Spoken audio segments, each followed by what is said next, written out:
Hello, you're watching Daily News on Whole News Nigeria. I am Okoyemi Olubimi. Here are the headlines for today. Tinubu gets lawsuit over 114% pay rise.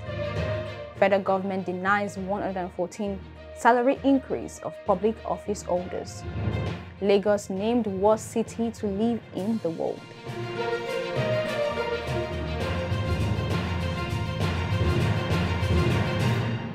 Welcome back. Now the news. Following the report on salary increase for politicians which steered major reactions from the masses, the Socio-Economic Rights and Accountability Project, known as SERAP, a non-profit legal and advocacy organization in Nigeria, promised to sue President Bola Ahmed Tinubu over the outrageous and illegal 114% increase of politicians' salaries. The group's reaction followed a move by the Revenue Mobilization, Allocation and Fiscal Commission to increase the salaries of elected politicians, including the president. In a statement on Wednesday, the group said it would institute a lawsuit against the decision of the federal government over the issue should President Tinubu make a move to approve the new salaries. On Tuesday, Mamadou Shehu, the chairman of RMAFC, brought the government's intention to the public at a report presentation on the reviewed remuneration package in Kebbi.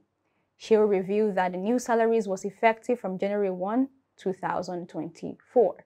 He said it was in line with government's decision to increase the pay package of politicians, stressing that the idea was in accordance with the 1999 Constitution. I don't think the National Assembly and senators earn an outrageous amount of money. I've said this publicly. Towards the end of the immediate past President Muhammadu Buhari's administration, Yemi Osinbajo, the then Vice President, made a case for politicians, saying the President and Vice President's post office packages were very tiny amounts. As with most Nigerian commissions, the data available was not up to date.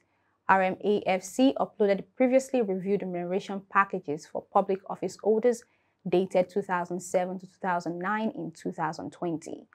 The President of the Federal Republic of Nigeria and the Vice President earned just over ₦1 million each, according to RMAFC's 2020 document.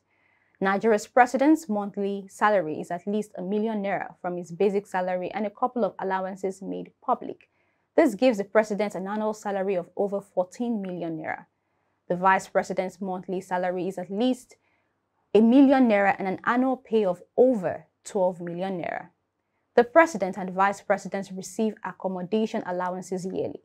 They receive furniture allowances every 4 years, while they receive unwritten monthly allowances for fueling vehicles, newspapers, utilities, entertainment, and domestic staff. On paper, the Senate President and Deputy Senate President earn more than the President of the Federal Republic of Nigeria. According to RMAFC's remuneration sheet, the Senate President and Deputy Senate Presidents receive double salaries. They receive separate salaries for being in the Senate and for leading the Senate. Meanwhile, the presidency has denied reports of a 114% salary increment for the President, Vice President, elected federal and state political office holders, and judicial officers, describing it as fake news. Presidential spokesman Dele Alake, in a statement made available to journalists on Thursday in Abuja, said President Bola Ahmed Tinubu had not approved any salary increase and no such proposal had been brought before him for consideration.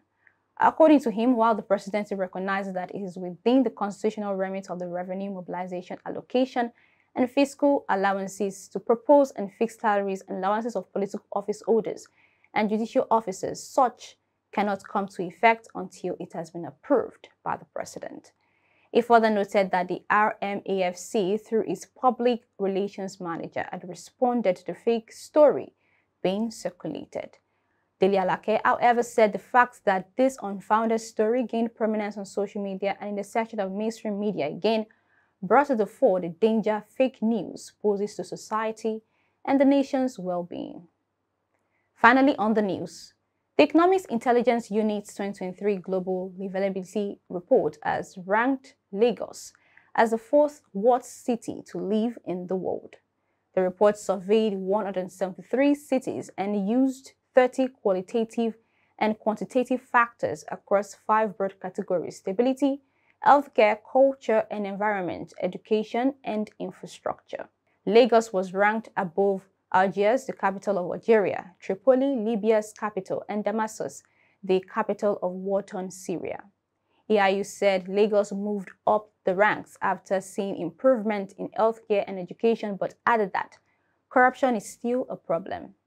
In 2022, Lagos was the second worst livable city after holding the position for 2 consecutive years and was only behind Damascus, which has been held down on the list by social unrest, terrorism, and conflict. And that's it on today's news. To keep up with all news Nigeria, kindly follow us on all social media platforms displayed on the screen. We'll be back with more news updates. Until then, stay tuned. I am Okpeyemi Luwemi. Do have a lovely weekend.